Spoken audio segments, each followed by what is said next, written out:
Back in action as they take on FC Dallas in League Cup group stage play. Our forecast calls for showers and thunderstorms today, partly cloudy with a mix of sun and clouds and a high of 88.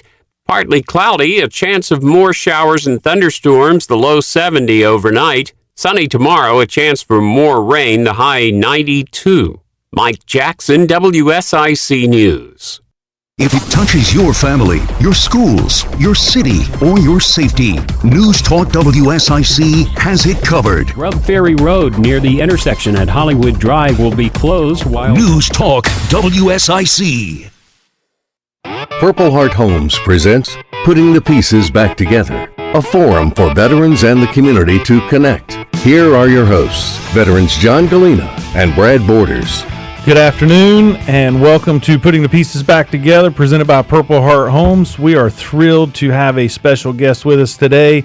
And for those of you that are watching on Facebook, it is not Devin Alexander. The Devil Dog is in studio, but I've got a much better looking co-host sitting next to me. And the glare is not quite so bright, but his name is Rick Goforth. Come on, man. We are thrilled to have him here with us. You know, there's something that makes me feel a little more comfortable with having a Air Force Lieutenant Colonel next to me as opposed to a Devil Dog.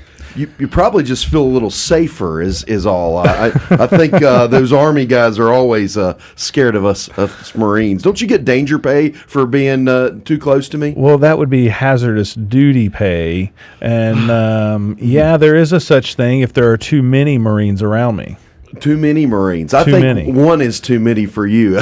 Well, yeah, that could be the case depending on who they are. But we are thrilled to have retired Lieutenant Colonel Rick Goforth here with us today. Longtime friend of Purple Heart Homes, a phenomenal supporter of veterans, and just looking forward to hearing his story. Brad is out today with our executive team doing some planning for Purple Heart Homes. This was a great opportunity for me to skip out, and so they're going to be getting a test when I get off the air to see just how well their planning is going. But we are looking forward to meeting with our board next month and unveiling the new plans for 2024 and beyond. Lots of great expansion there happening. Many more vets being supported and helped. You know, we've just recently lost a veteran. I know we talked a little bit about it last week, Mr. Bill Rocap up in Taylorsville, and now, after a week of reflection and just thinking about that, just it's a great driver for us to understand the impacts that we have. And, you know, while we were there with Bill, helping him, just understanding the value of his home and what it meant to him, and hearing him be excited about having running water in his home for the first time after 20 years without any running water. Just life-changing. Hearing him tell the doctors that he just wanted to go home and be at peace in his purple home, as he called it, there in Barrett Mountain with his church without walls. Just so energizing for all of us in the Purple Heart Homes family to know the impact of the work that we have. And thank you all the supporters that are out there that really make it happen. We could not do it without you. And so I want to go ahead and turn our attention again to Rick, and I want to learn a little bit more about your story, Rick. While I've known you for years, I've really known you in the capacity of your service through CVMA and the work that you do through the Combat Vets Motorcycle Association. And so, you know, I knew you had some transition early in your career, and I kind of messed that up a little bit when I accused you of having joined the Army first, and you told me you were smarter than that. But tell me, where are you from? How did you come to join the military? Well, I grew up right here in Statesville, on of all places, Wilmington Avenue, South Statesville. Oh, wow. Yeah. Grew up over there, went to Avery Sherrill School right here in town. I had an older brother that was murdered. I was only 10 years old when that happened, and at that point, my parents decided that we were moving to the country and moved out there to 115, not far from where you grew up. Actually, we both went to the same grade school, Central Elementary. Central Commons, that's us, buddy. Yeah. So grew up out there. My dad was a World War II combat veteran, served in the Pacific under the Navy. He came from a big family. In fact, himself and his 5 brothers all served in World War II. every single one of them. So it was kind of in my blood. I was just an average, on a good day, student. And so I had a couple partial scholarships to play ball at Appalachian. Was one of them before they got good. And the other one was at Elon. And back then they were called the Fighting Christians. But my folks couldn't afford to pay the other half. So it wasn't a full scholarship. So back then Statesville was so small, we didn't even have our own recruiters. We had to go to Salisbury. So I went down there one day and thought, well, let me just look around. And I ended up in the Air Force recruiter's office. And he said, all right, come back and take the ASVAB test. And so that's when I told you I'd scored high enough. I didn't have to go in the Army or the Marines. Got picked for the Air Force. Whoa. So I'd done that. And one of my best friends, a guy named Tony Ballard that lives here in town, taught at West Iredell. We went in together on the buddy plan. And I was lucky enough, I got picked for a aerial photographer school, which was really, really rare. And he was going in to be a foreign language expert. And we went going in on the buddy plan, and the recruiter said, well, you can't do the buddy plan together on those two tech schools. One of you's going to have to change. And Tony said, there's no way I'm changing. I said, well, I'll change. And the guy looks at me like I have a third hole or third eye. When I said, well, I'll change, and he goes, you don't understand. I have never had this class come down that you can have. He says, you'll be in the backseat of an F4 flying around at 19 years old, taking pictures. Doesn't matter. And he goes, son, you still don't understand. You're only going to be in basic training together, and then you split. He's my best friend. Okay, fine. You're going to be a cop. And that's what I went in to be. So I gave up my slot. Went in, got assigned to be what they call a security policeman. Tony lasted 2 weeks, got out of the service with migraine headaches. So I went on to be a cop. My first assignment initially was going to be working a missile silo in Maelstrom, Montana. A couple hundred feet underneath the ground. Then they said, who wants to be a dog handler?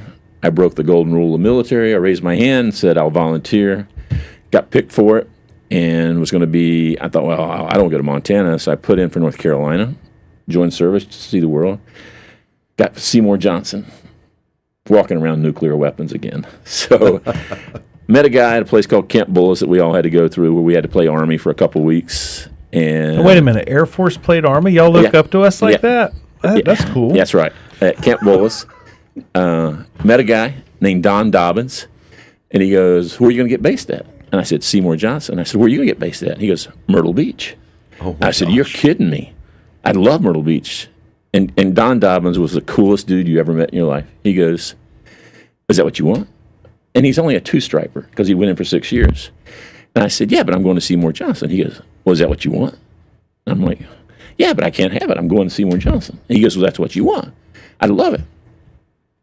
On my mom's grave, next morning, they stand up in class and go, Airman Goforth, you have been reassigned. You're going to drug dog school, and you're being assigned to Myrtle Beach. And that's when I learned in the military, it's not what you know, but who you know. That's right. Don's dad was an E9 in charge of enlisted assignments. And he made a phone call that night, and I went from working Seymour Johnson to drug dog handler school to Myrtle Beach. Wow, what a story. What a story. So that's how I ended up down there. And I just kind of took off from there. I had a great roommate down there named Warren Gall, who started going to school, ended up with an associate's degree, got out, went to work for Myrtle Beach Police Department. Excuse me. And I thought, well, I need to do something like that. Warren ended up being chief of police for 17 years and still friends to this day. And I started school, and kind of how it led me to go the path that I ended up going down. And so we're getting ready to go to a break, so we're gonna pause you right there for just a minute, because I know this next part is exciting, and hearing that transition from a enlisted to an officer. You are listening to Putting the Pieces Back Together, presented by Purple Heart Homes. We have special guest, retired Lieutenant Colonel Rick Goforth, here in studio with us, and we will be right back with an update on the rest of this story.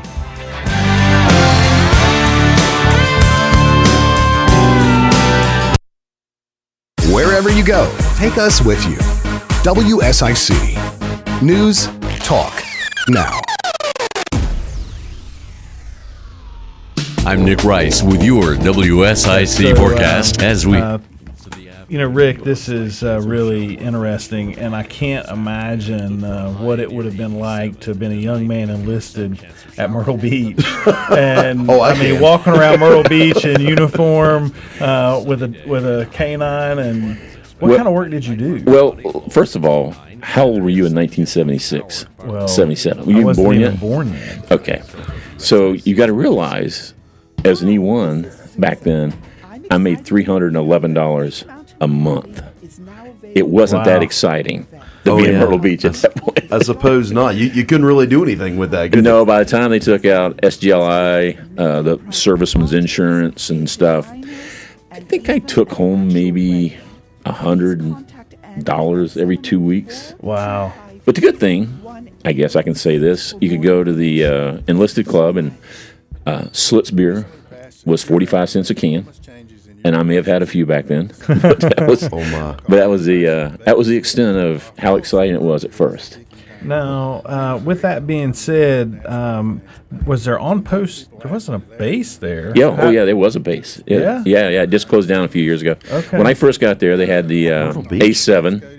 Well, see, that's why I didn't put in for it, because I didn't know either. And then when I found out there was a base, I'm like, well, I'd love that. So, live and learn.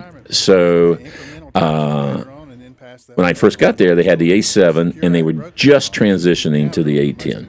It was brand new airplane coming on board, which they were still using when you guys were in as well, which was the Army and the Marines' best friend. So, absolutely. That had just transitioned. That's how. So, and back then, Myrtle Beach, right after Labor Day, basically closed up.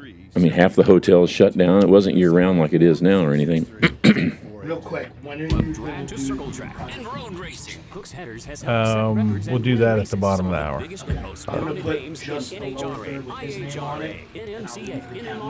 Oh yeah, that's cool.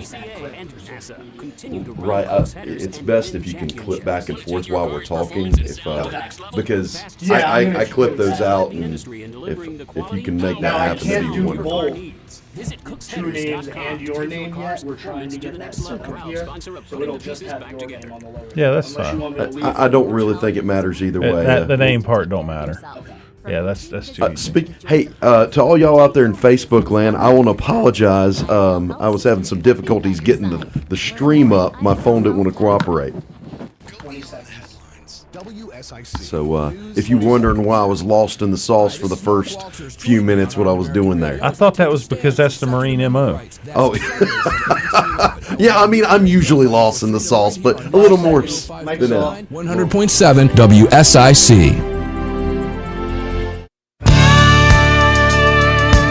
All right, welcome back to Putting the Pieces Back Together, presented by Purple Heart Homes, and we are here live in WSIC News Talk Studios, and we have special guest with us today, retired Lieutenant Colonel Rick Goforth, Air Force veteran, and I'm going to tell you just some extraordinary stories. Looking forward to hearing more. And so, Rick, you were just telling us about how you enlisted into the Air Force, your time in this, duty station that had to have just been absolutely horrible to be stationed down at Myrtle Beach wearing an Air Force uniform as a dog handler and a law enforcement officer. And I mean, that's like a hardship duty station for Air Force, right? It counted for my 1 year hardship as the Air Force. Absolutely. Did the Marines come down from Lejeune to harass you on a regular basis? No, they came down for our chow hall. That's I exactly can believe that. Actually, yeah. On the weekends, I probably would have too. I'm not kidding. One of the best stories. This is the one last story I'll tell about when I was enlisted. There was a young Army guy came down from Bragg. We should get a lot of those, and he at that time, obviously marijuana was the big drug of choice, and I caught him with probably 8 ounces, which back then that was like a sinful thing almost. He was a young kid. I mean, he was like E1, E2, and I wasn't going to ruin his career even back then. I said, I'm going to give you 2 choices. I'm going to take you to jail, or I'm going to let you eat it. Oh, my gosh. And, of course, he goes, I'll eat it, sir. I'm like, start eating. And he goes, I said, oh, no, you got to chew it up. So he started chewing this up. And I'm like, no, one bite at a time. Swallow it. and he's eating it. And there's probably 2 or 3 minutes in it. And it was somewhat like, what movie was it where the girl's head spun around and this green soup started coming out? Oh, The Exorcist, yeah. Well, that's kind of what it was like. He was like The Exorcist.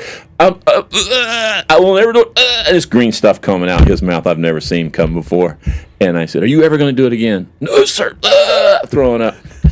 And I said, okay. And I walked away and got a laugh. And I'm pretty sure he never, ever, ever brought marijuana back on an Air Force base again. I bet he thought twice. It might be like when you get sick after taking that first chew, he might have never done it again after that period. Yeah, I had an experience like that in gym class, and I'm not going to talk too much about that because my mom's let me know she's listening. So Oh, yeah, we better not. Let's tell some good stories about Devin while Mom's listening. Yeah. Let's go. Yeah. So I went. Like I said, I started going to school, Horry Georgetown Tech out there, like my buddy Warren did, and I thought, well, I better do something because I was going to get out and go to work for Myrtle Beach Police Department, hopefully. And one particular night, I had to work the flight line, which guard airplanes is what I was doing with my dog. The dog's name was Chico, and we're sitting there. And back then, you still got newspapers, and there was an article about the size of your little finger, and it said, "Are you enlisted? Do you have an associate's degree or almost an associate's degree? Do you want to be a pilot or a navigator?" And I looked at my dog like I'm looking at you. I said, what do you think? Fly them or guard them? Guard them or fly them? And he looked at me like I had a third eye. And I said, okay. And so I got a hold of this contact in the paper, and he says, yeah, it's called the 3910 program. Go down to your basic education office, tell them you want to take the AFOQT, which stood for Air Force Officers Qualification Test, and that you want to take the pilot nav part. Wow. I'm like, okay. And if you score and we take you, they'll discharge you and take you right into college full time as a full-time college student. I'm like, okay. So I went down there, and the young lady that was working, she was a staff sergeant. I told her what I wanted to do, and she looked at me like I had a third eye. I'm pretty sure I reminded her of her ex-husband or boyfriend because she was not very nice to me. And I said, okay. She says, come back in 2 weeks and take it. And I was like, okay. And I said, I'm going to take the pilot navs all at the same time. She goes, yeah. Now, our squadron was right beside one of the A-10 squadrons. And I'll never forget that day. I'm going to work, going to guard mount, as we called it. And here comes this little first lieutenant. And I said, sir, blah, blah, blah. Can I ask you a question? He goes, sure. This is a true story. I said, I'm qualifying or taking the test to go to pilot training, the FOQT, and I got to take the pilot nav test. How hard is it? And he looks at me, and I had no clue what he was talking about. And he goes, well, how many hours do you have? I go, sorry? He goes, how many hours do you have? I'm like, I don't know what you're talking about. He goes, how many flight hours? I'm like, oh, I flew to basic training and flew back home. I don't think they counted that, did they? This is exactly what he did. Good luck, son. And walks off. And I'm like, there goes my flying career. I'm done. And so back then we drove those old blue Dodges, and we had no cell phones or anything. And all of a sudden I get a call from the desk sergeant, who happened to be my roommate, Warren Gall, and he goes, Sergeant Goforth, you have a phone call. Which gate are you closest to? And I said, I'm close to the front gate. So I went up there, and he goes, hey, this is Lieutenant Meese. I'm the guy that you talked to in the park. I'm really sorry for the way I answered that. What are you doing? I said, I'm just driving around. He goes, come over to this building. And he goes, I'll show you a couple things. So he basically showed me, this is what it looks like in an airplane going up. This is down. This is right. This is left. This is upside down. And he goes, that's about all I can show you. Because they didn't have a simulator at the time in Myrtle Beach. I said, okay. Well, I passed the test. And I'll never forget, again, the same girl, my third eye, I went down there, and she goes, well, you passed.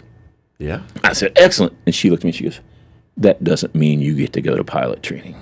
You still got to take a physical. What did you do to her? I'm telling you, I look just like her ex-boyfriend, her husband. So I go up, I set up my flight physical, and I go over there, and I take the physical, and I thought I was in good shape. And so the girl goes, you're too tall. Sitting height. I go, what do you mean? She goes, max sitting height is 39 inches because of the ejection seat. And I said, no, I'm good. She goes, no. I said, I think you need to remeasure. She goes, fine, I'll remeasure. So I'm kind of like, she goes, do not squat. I said, I'm not. I said, she's, oh, amazing. You're exactly 39 inches now. Oh, gosh. I would have had to sit up a little straighter. Yeah, well. So maybe stand on the chair. Maybe. So I ended up getting my pilot slot, went to a private university down in Charleston, and I took my first college class in January of 80, and I graduated with a bachelor's degree in May of 82. So I did all 4 years in 27 months. Wow. And pilot school. Well, no, I was just pilot, or my bachelor's degree to get to go to pilot training. And then I went to pilot training in August of 82 and ended up doing okay there and got my first choice and started flying around the world. So I flew 141s and then C-17s and enjoyed it very much. Some really, really, really nice people. And it worked out well. I spent 14 years on active duty and then got out. The airlines was hiring like big time, so I put in my paperwork to get out. And my first interview was with American Airlines, and I got turned down. I was sitting on the curb by my mailbox in Altus, Oklahoma, because I was an instructor out there. And I'm like, what have I done? I've showed my hand now that I went out of the Air Force. There goes my career for promotion. And I don't know why I got turned down, but it actually worked out. So I got hired by my next two airlines that I applied for. So I ended up working originally for Northwest Airlines, and I turned down Delta because I didn't want to live in Atlanta, and I wanted to work for, at the time, was Piedmont, and I got hired by them, and I got a call from Northwest that said, hey, can you come a month early? We got a school day for you. And I didn't want to go because I wanted to work for U.S. Air. I live on Lake Norman. Called a buddy of mine. He says, you need to come on in. You know, at least learn the airplane you're going to be flying at U.S. Air. You can get a jump start. I'm like, that's a good idea. Well, I got there and found out that I was going to be on an old pay scale that they were doing away with, which was pretty decent. Because everybody thinks these airline pilots make all this kind of money, but your first year, I made $11,000 is all I made. Wow. Yeah, it's not like people think it is. That's going up some now, but back then, you didn't even make $1,000 a month. And so it's kind of like the military with the SGLI. You have to pay back your uniforms. And I got my first paycheck, and it was like $370. And I called finance. I said, I think this is wrong. And the lady's like, well, let's talk about it. And she started taking all these deductions out. And I go, never mind. And so, welcome to the airline business. $370 for 2 weeks' work. Wow, you were making more being a drug dog runner. It's just about for the Air Force. That is amazing. That is just. And so amazing. I went on. I ended up Delta bought us. I ended up flying for Delta for 32 years. So I'm probably the only guy that you'll ever meet that wasn't that upset about COVID, because they offered us some early retirements, and I about jerked their arm off and retired 3 years early. So, and have not looked back or regretted it one bit. And which leads into my passion that you are most familiar with, is motorcycling. Yeah. I do Combat Veterans Motorcycle Association. I went in as just a regular member, ended up being a chapter commander, and then I served a term as the state representative. Did that for 3 years and let that go, and now I'm what they call a JAM, just a member. Just a member. Just a member. Okay. So, which I really, really enjoy. But I still do as much work, which Purple Heart Homes has benefited from our big rides that we have the first weekend of every May. I do Project Healing Waters, where I teach guys with disabilities or whatever they want, teach them how to fly fish. I've done that for many years. So, and I tour on the motorcycle. Wherever I want to go. That's amazing. And Rick, let me just say, benefited from CVMA is an understatement. CVMA as a whole has raised nearly $250,000 to support veterans through Purple Heart Homes, and is one of our favorite partner charities that is just doing some amazing things. And the mantra with CVMA is vets helping vets. Is that correct? Pretty much. Yep. Yeah, and that's what it's about, and doing a great job. And we're just so thankful for the work that you all do. And you are listening to Putting the Pieces Back Together, presented by Purple Heart Homes. And we are here with special guest, retired Lieutenant Colonel Rick Goforth. And we will be right back, and we'll hear more about his work with CVMA in just a few moments. Local and North Carolina news now. music. No kidding. He I loaded don't know. it up during that segment. Justin got on here. I was watching him do it. He got it That's fantastic. Justin is the man. I think we were playing Mike musical Live. roulette there for a second. Yes. Spin the wheel, see what we get. Yeah, some great stuff and some. I just got to say, the new chairs, the new microphones, the new board. I mean, it's all really coming together, and love what's happening here at WSIC, and it's great for our guests as well. It helps make us sound better, and I don't know if there's a whole lot that anybody can do to help me and Devin look any better, but Well, he could probably turn off the lights and. I don't want to be in the same room with you when they turn the lights off, Devin. Let's be clear about that. Joe, if you want to turn the lights off, let me leave the room first. I want to remind you of the Valentine's Day episode where you had some comments for me. Yeah, no. Let's not talk about that. Moving on. So, I was looking here the other day about CVMA and all the work. I mean, it's like a couple dozen veterans been helped through Purple Heart Homes because of CVMA. I mean, it's just amazing. Yeah, we. And you were you started that for us. Yeah. Well, it's a hometown pro. We're hometown boys. Yeah. I mean, my God. I mean, we went to the same grade school, same high school. Yeah. Kind of followed each other's paths. I think I was the last class at Central that they went to 8th grade. Oh, really? Yeah. Oh, wow. Yeah, it was the last class to go through that, and then they switched and opened the middle school.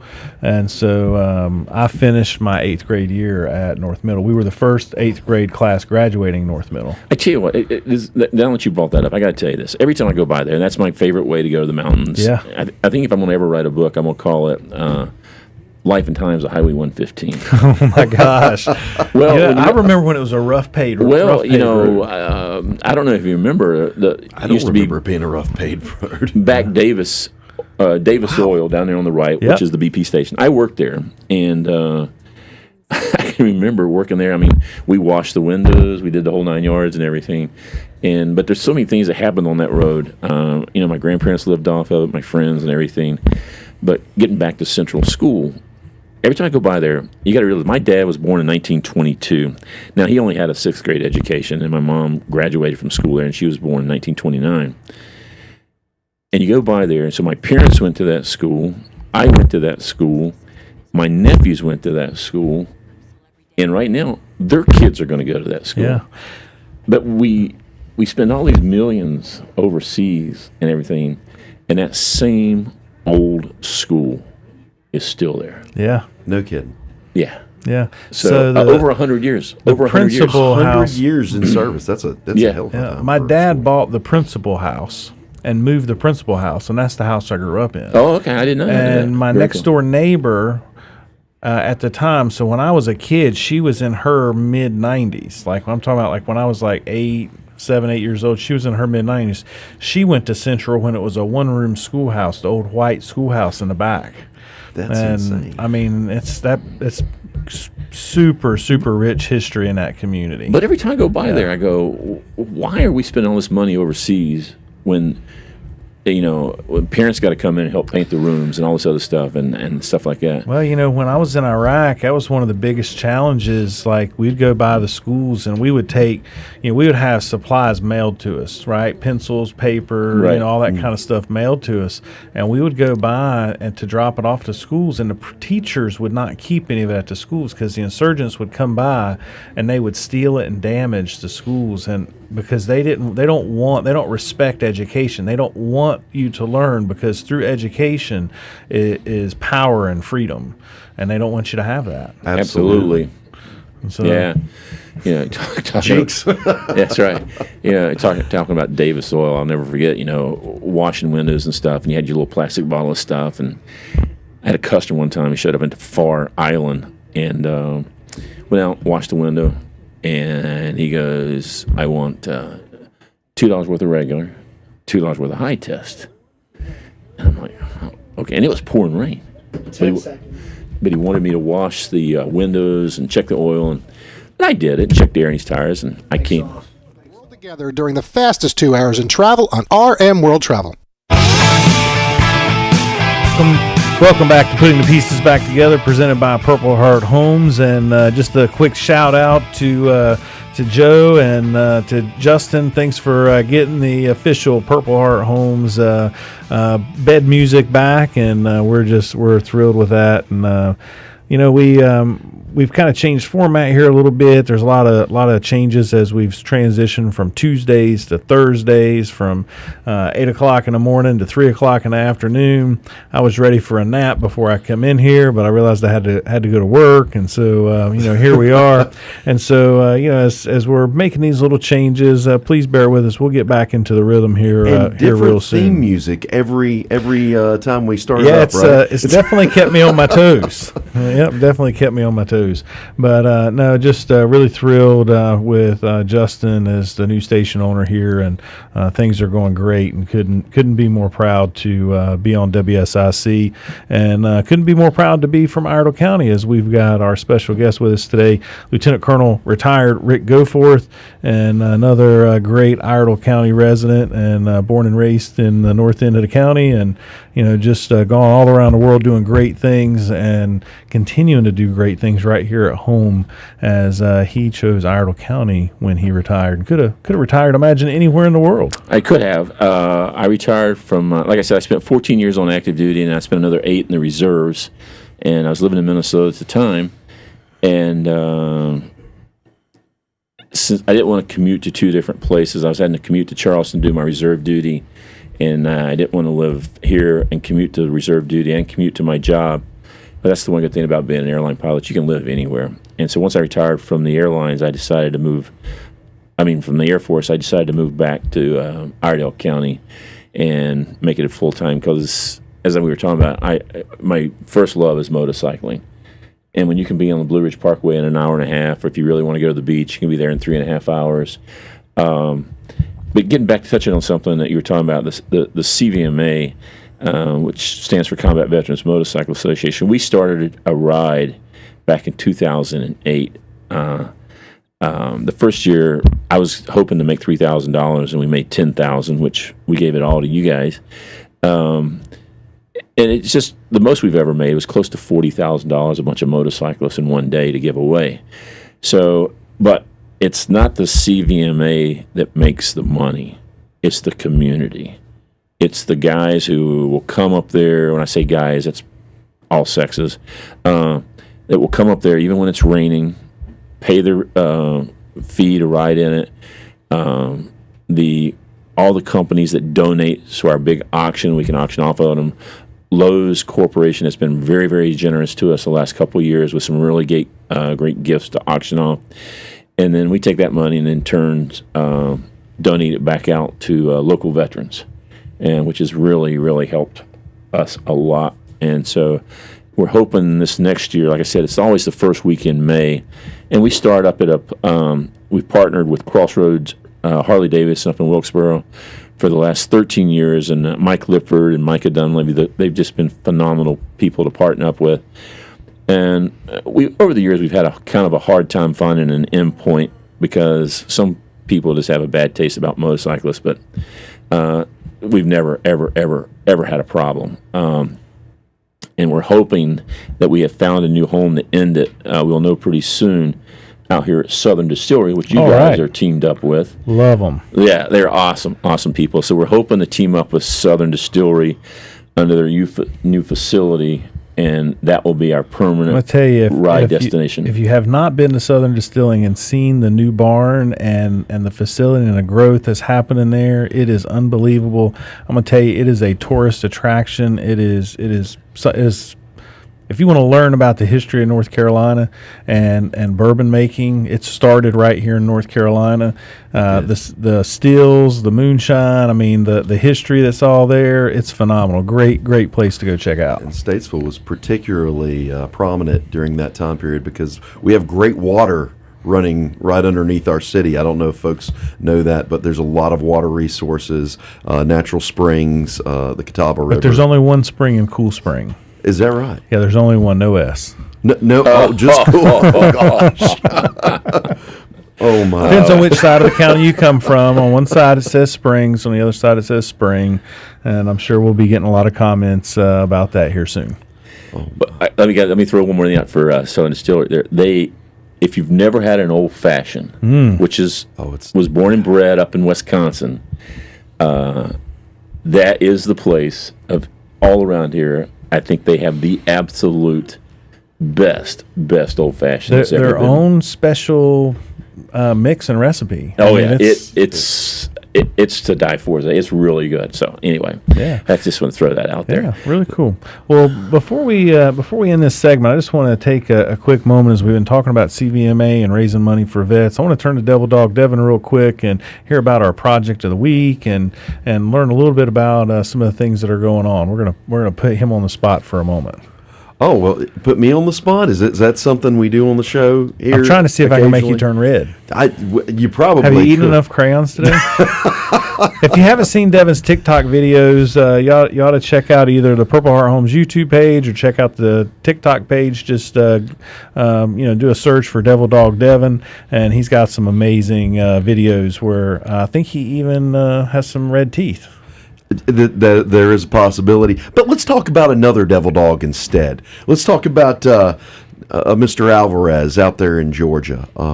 This fella, he's got a pretty crazy story. He was in Iraq and in a Humvee, and unfortunately, boom, they got hit. But they ended up being in a firefight, and he was running in the turret in this Humvee. It was blown off of the Humvee. He caught shrapnel, got out of the Humvee, recovered his weapon, and started laying down fire till folks could come there and give him a hand. And now he's back. He's back home. They discovered after this firefight he'd actually received shrapnel in his heart. Is that crazy? That is crazy. I mean, I don't even know what to say. Shrapnel in his heart. Shrapnel in his heart, yeah. And so they can't remove it. It's still there. And this fella is just still living life to the fullest as he can. But he's got housing needs. His roof, unfortunately, is connected to his porch, and the whole thing is just destabilized. We're talking about a $30,000 project. And whenever we're talking about that for a veteran, we always try to reach out to some of our funding partners to share that burden, because we're always stronger together. Simplify for America Foundation came through, give us $10,000 towards this project.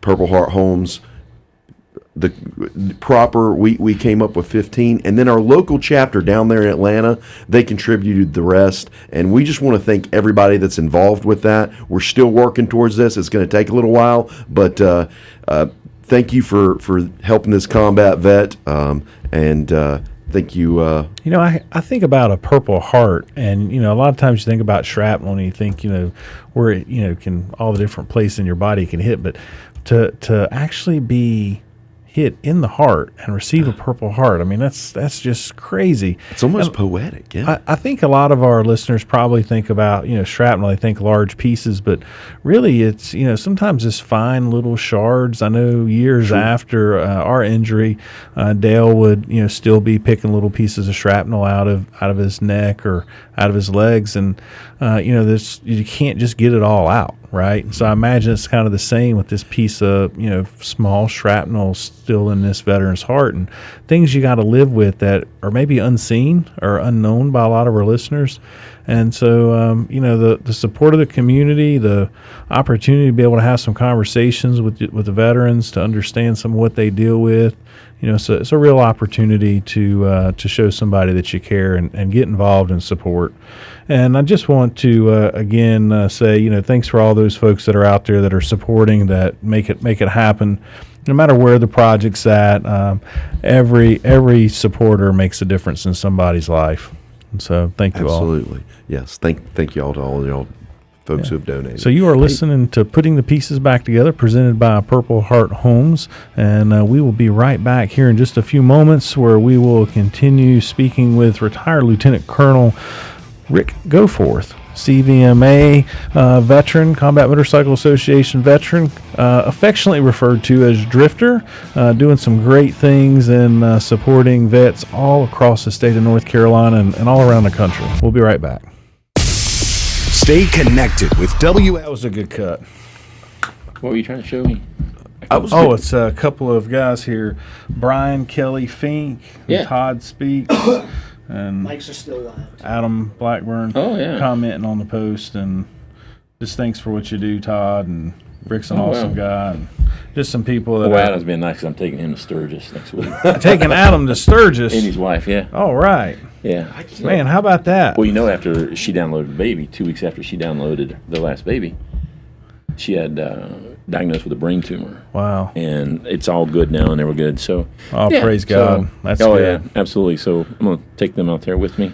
We had a good friend of ours we had served with. He was diagnosed with a brain cancer and had a tumor, and in the process, he wound up going to CHIPSA in Mexico. It's a hospital, and where they do a immunotherapy, and they basically have figured out for certain cancers how to teach the body, how to teach the cells and the blood cells how to fight the cancer itself, and where it goes and eats the cancer, basically. Wow. It's the best way I know how to explain it as a layman, but cancer hides itself in certain types of sugar cells, and so they trick the cancer to shedding the sugar. And they do that through. Say that 3 times real fast. Yeah, shedding the sugar. Shedding the sugar. Oh man, that sounds like a dangerous recipe. Say it fast 3 times. Yeah. Something else might come out. I better be careful. As long as we're not live on the air, because the FCC might get a little testy. But in the process, he comes home and he has now been cancer free for 4 years. Excellent. Yeah. Outstanding. And so no chemo, no radiation, and cancer free for 4 years. And which, by the way, he's going to come out tonight to the Maestro. All right. Yeah. Yeah. Well, very cool. Andrea is down in Florida, so we'll have to make sure not to let her have the link so she doesn't know where he's going. Oh man, was I not supposed to say that on the radio? Whoops. Hope she didn't look at the Facebook. Yeah, I was going to close this out, and then I was like, oh, okay. Yeah, you take it anytime. Yeah, then you got Keith, I think I said that right, Blackburn. Yep. Said thank you, Rick Goforth. Yeah. Yeah. So you got some fans out there. They're all good people, really good people. 20 seconds. Wow. Do your ears sweat when you wear these? Is that just me? Is that a weird I think thing? that's just you. That's just a weird thing. I think when you don't have hair, your ears sweat. That might be it. Oh. Am I really? News Talk WSIC. All right, welcome back to Putting the Pieces Back Together, presented by Purple Heart Homes. We are live here in WSIC News Studio with our special guest, retired Lieutenant Colonel Rick Goforth, and we have been learning about Rick's history here, growing up in Iredell County, his time in service as an Air Force police officer and dog handler, stationed at Myrtle Beach. What a horrible duty station that must have been. Terrible. And then becoming a pilot, and this wonderful story about how you become a pilot. I tell you, it's got to be inspirational to some of those young listeners out there that may not have the most encouragement, but it can be overcome, and you can be anything that you want to be. And I'm often think about Paul Cockrum and how he tells the story about how he enlisted, that he went into the Army recruiter's office, and the recruiter said, "Son, are you ready to be all you can be?" And Paul says, "Yep." So I got up and went next door and joined the Marines. But truly, we got a great military, and no matter which branch you serve in, there's all types of opportunities, and Rick's a fine example of that. And went on to have a career where you retired from Delta recently, and got to fly all around the world. And now you're giving back to the community. And so, tell us a bit more about the work that you do with CVMA, Combat Vets Motorcycle Association. And we're nationwide, and plus we have chapters actually in Europe and in Asia, well as now. We're over 30,000 members strong. We have 3 categories of membership. One is what's called a full member, which is an actual member that served in combat. So to be a full member, we have to prove that you actually served in a combat zone. Then we have what's called a support member, which is someone who was in the military but didn't get the call to serve in a combat zone. So they can be a member, but they're considered a support member. And then you have what's called an aux member, where if you have a husband or wife, either one, that's a full member or a support member, you can come in as an aux member. And they're all very vital positions in our organization. And we have we just had our big national convention a couple weeks ago out in Colorado Springs. Next year it'll be in Rochester, Minnesota. So it brings a lot to the community, and a lot of people show up. And it's just a great organization, best organization I've ever been. It's a family. It is. It's a really good organization. I can't say good enough stuff about it. I mean, it has saved a lot of people. That's just the best way I say it, because a lot of people that were kind of, and we all know what we're talking about. The thing about the military, you can go from Statesville, from all your friends, and let's just use Myrtle Beach as an example. You've got instant friends everywhere you go. Absolutely. Instant friends. You don't have to worry about all this starting over from scratch and all this stuff. You're in a fraternity that you absolutely cannot buy yourself into. You've earned your way into that fraternity. And as long as you don't screw up and you don't get a bad discharge or dishonorable or whatever, you will always be in that fraternity. Look, hair on my arms. Yeah, that's right. Oh, that's look at them goosebumps. That's right. And that's something That's that truth. nobody can take away from us. It is. And that is the proudest thing I can ever. When I talk to a young kid, I'm like, I try to tell them, yeah, you can join Kappa whatever, Kappa crap, and pay all your money and do all that stuff. But I love it. they can I'm going kick to you use out. that in the future. You don't mind, do you? No, that's Oh, yours. man. They can kick you out. But Co-op that. and ours, they can't. We're it. Absolutely. We will always be brothers and sisters in this organization, and that's the best thing about it. And CVMA is kind of an extension of that. We're not on active duty anymore. We do have members that are on active duty. I shouldn't say that, but myself am not. So it continues on the rest of my life. I'm a lifetime member, so I'll stay in it until I can't do anything else. And like I'm getting ready. I leave next Saturday, like I said, with my friend Adam Blackburn and his wife Keitha, and my girlfriend Michelle. We're all going to Sturgis and then done there. They're going to head back. I'm actually headed to the Arctic Ocean on a motorcycle. The Arctic Ocean on a motorcycle? Yeah, 16,000 miles round trip. You want to explain how that works? You get on the motorcycle, you stand up straight, you start it, put it in gear, and you go. Now I know you are a Marine. Hey, yeah, I got some crayons. We can draw him a little picture. I mean I've tried. This is my third year. First year, COVID knocked me out. Last year, tried it again. A buddy that I was with had some medical problems, had to turn around and come back. So this year, I'm kind of going by myself, and I haven't said a whole lot about it because when my mom was alive, she used to give me Reader's Digest. If you guys probably know enough to remember Reader's Digest. Oh yeah, I remember Reader's Digest. And you always remember it had like 4 pages, a story, and then behind that story had a little sub-story. And I'll never forget this one story, and I've learned this lesson in life. It was, shh, the refrigerator's listening. And when I tell the story, you're going to know exactly what I'm talking about. And this whole article was based on the fact you get your IRS refund check or whatever, and you're like, oh yeah, we can go to the beach, we can do this, we can do that. And then the refrigerator goes out. Yeah. So it's like, shh, the refrigerator. So I think my refrigerator's heard that before too. that's right. So here I was all over Facebook. Oh yeah, I'm going to the Arctic Ocean. I'm doing this, this, and this. Well, no, I didn't. COVID shut that down. So then I was like, okay, this year is it. We're going. Well, no, you're not. So this year, I'm finally putting it out right now. I'm going by myself. Nobody's going with me. And I'm going to go all the way up there and back.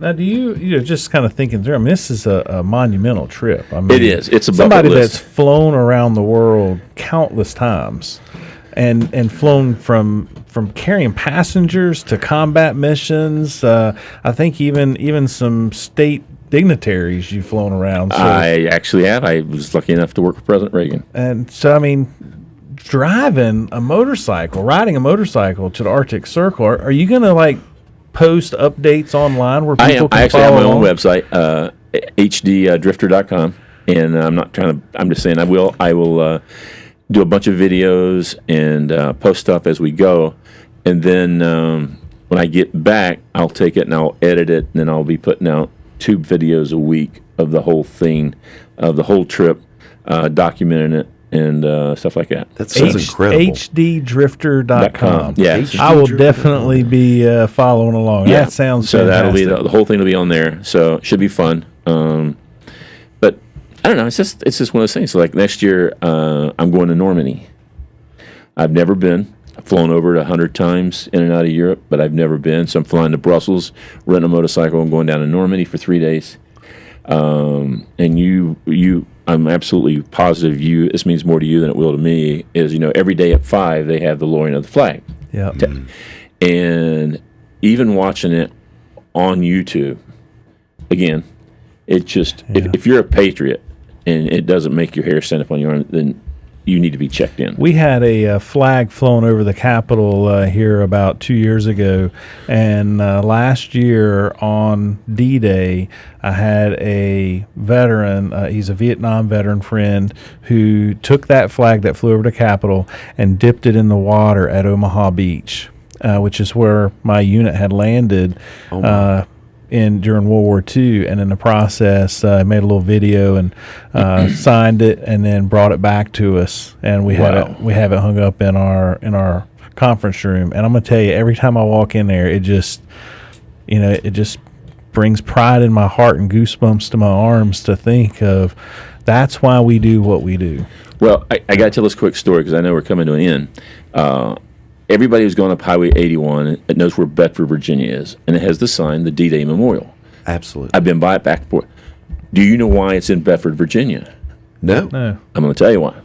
They actually had an Army Reserve unit that was called up, and they were in Normandy. They went to Normandy. They had 28 of them in that unit. I think I have heard this story. 21 of them died. Yeah. Oh my gosh. They wiped out a whole generation of that town. Yeah. And so, per capita, Bedford had the biggest loss during the Normandy invasion, and that is one of the D-Day memorials there. And it's only 2.5 hours from here. Yeah. It's amazing. I mean, it's the sand on the beach that they made, like Normandy, actually came from Normandy Beach. They donated it. That's incredible. So it's pretty freaking cool to go see that. And Normandy itself, a little quick history, has 48 sets of brothers buried there, 1 father and son buried there. Only 4 women are buried there. The rest are men, 9,870-some men. And the 4 women that got killed actually died after the war. Their Jeep hit a IED or bomb. And there is only 1 person from World War I buried there. And his brother from World War II is buried there. Roosevelt's 2 sons. That's incredible. No kidding. Yeah, I mean, it's just, I look so forward to it, and then that'll probably be my... A little bit of a history buff, Rick. I didn't know that about you. I'm like the Cliff Clavin of useless knowledge. I don't know if I'd call any of that useless knowledge. That is great history, great American history. If you're looking to do something for a family, and you want your kids to be proud of your country, which I really hope you do, it's such a short drive up to Bedford, and for $1, you'll have an old guy walk you around and tell you the whole history, like the big map that's there. It's a remake of the map of the invasion, and there was 2 guys from England who built that map. Once they finished it, they would not let them leave. They were under protection, so couldn't give out the information on the invasion. That is crazy. Well, I'm going to tell you what. I learned something else. I did not know that you flew President Reagan around. You were on his... We flew his cars. Oh, flew his cars. I mean, that's no big deal. I just flew the president's car around for him. Well, we did it during his re-election, and he is the most admirable guy. When he died, I went up to the rotunda to walk around and came right back. But at the end of it, there was 9 guys on our crew. He came by. He knew every one of our names, every one of our hometowns. Wow, That's incredible. That's great. Well, we're definitely going to have you back for that. We're coming to a wrap here. Rick, thank you so much. Just thank you for your service. Thank you for all you continue to do for our vets, for our community, and just being an all-around great American. Really proud to know you and call you friend. And you are listening to Putting the Pieces Back Together, presented by Purple Heart Homes. Devin, any closing words? Hey, be good to each other, and we'll talk to you next week. Yeah, and happy birthday, Devin. Got a birthday coming up. Thank you. I appreciate that. Yeah. John's making me fly away. The new 105.9 WSIC.